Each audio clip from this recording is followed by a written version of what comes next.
top speed for many, this means winning bike races. I mean, you did more than that than I did. Yeah. Or it's beating your mates to town signs, maybe even eking out some more kilometers per hour.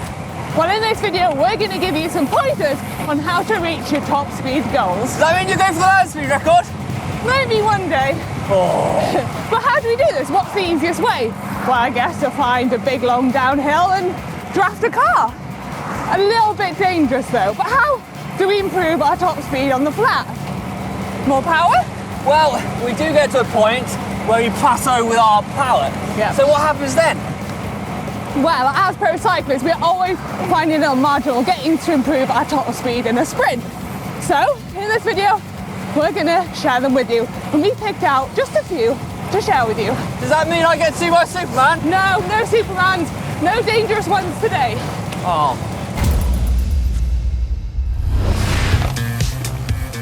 Now, my first tip for increasing your top speed would obviously be getting a recumbent. Come on! What? A recumbent? No, can you just leave a recumbent out for this one? No, our first top tip is body position. Right, you ready to get started? It's not the recumbent. Come on, Manon.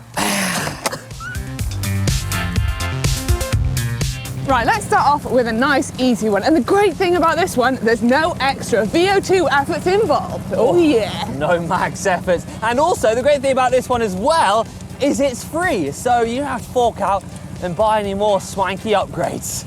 But this, if you look at the sprinters, the world-class sprinters I'm talking about, they're getting in a really low aerodynamic position. Look at Caleb Ewan, for example. Look how low they get. Now this takes loads and loads of training, doesn't it, man? It does. Like Caleb Ewan, he gets seriously low on his bike. He looks like he's going to fall off the front and get tire burn on his nose. I mean, let's not try this one at home. That is quite low, isn't Yeah. it? And then on the other hand, you don't want to be sprinting like this when you're about as aerodynamic as a house. Or there is Connor. Ouch.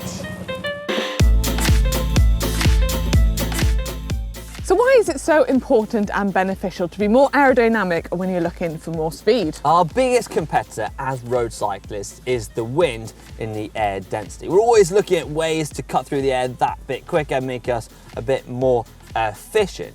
And us road cyclists, the biggest surface area that we're trying to shift through the air is our bodies. So the first thing we need to look at is reducing that surface area.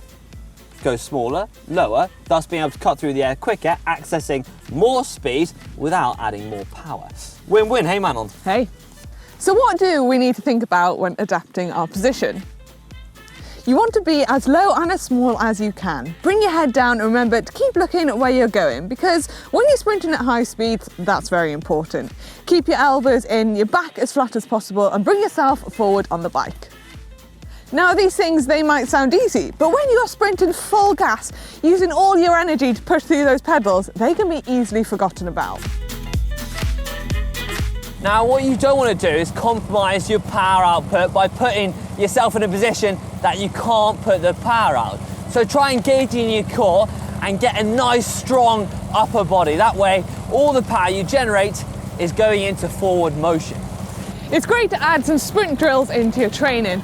And when you're sprinting, really concentrate on your position on the bike. Right, you ready? Practice makes perfect. It does. 3, 2, 1, up, up, up, strong, strong. Manon, Manon, Manon.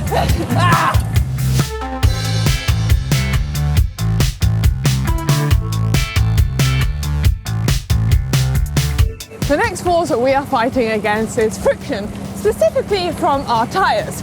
The rougher the road surface, the slower we're gonna go. So how can we overcome this? Now this seems like an obvious one, but what we want to do is find a nice smooth road so we can access that top speed.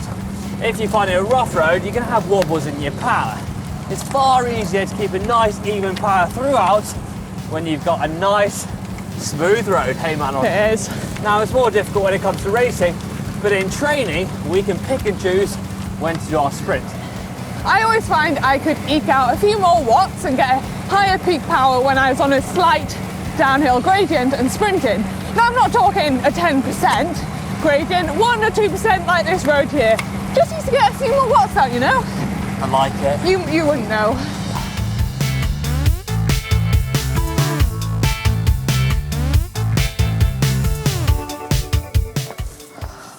Hank, you really don't need to be that close to the ground to work out if it's a smooth surface. No? You can usually tell just by riding on the road whether it's a smooth, fast surface or a slow surface. Now, if you go to places like Mallorca, the roads are silky smooth and you can really tell a difference in speed when you ride on them. Yeah, and it's not just the service that makes a big difference, it's also your tyres. Right, on to our next point.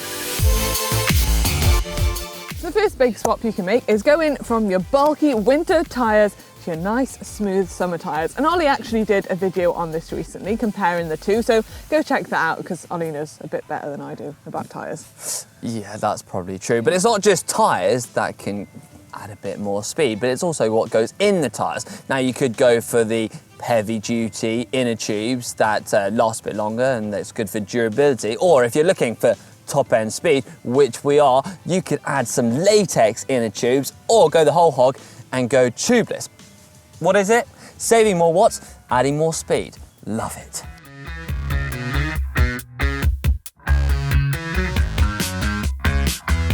Next point, weather conditions.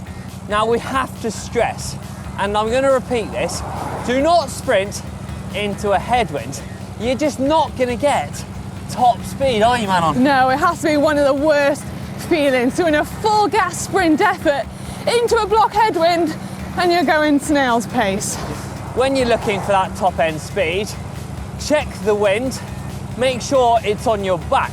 That way you're going to feel like an absolute superhero and you're going to be getting some free speed. And who doesn't want free speed? Hey, Manon. Exactly. And one more thing, sprinting in wet conditions isn't ideal. Wet road surfaces and hazards, and then top speed sprinting isn't going to end well. So keep the sprints from the nice dry days, like this one. It is. Let me just check the weather. Where's the wind coming from? I think we've got a tailwind. Oh! We've got a tailwind. Get a big yeah. Up, up, up, up, up.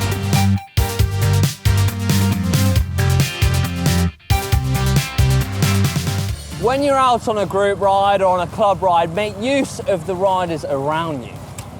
Now the wind has a big effect on your speed, so why not hide from the wind and hide behind the riders that you're riding with? Now, to sprint past them, you want to leave a quite big of a gap than you normally would. You don't want to be right up on their wheel, buzzing the wheel. You want to leave around a wheel's length of a gap. Then, when the time's right and you want to unleash your sprint, start your sprint and stay in their slipstream and then sling past them. I'll give you a nice slingshot, a little bit like this.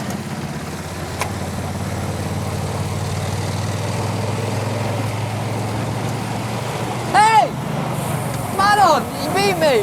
Like that. So those were some of our top tips on how to hit a high speed in your sprints. Yeah, let us know in the comment section below if we've missed anything, and don't forget to give this video a big thumbs up! And we'll see you in the next video. Hey, Manon! I thought you were going to be hanging. Left you hanging. Ouch.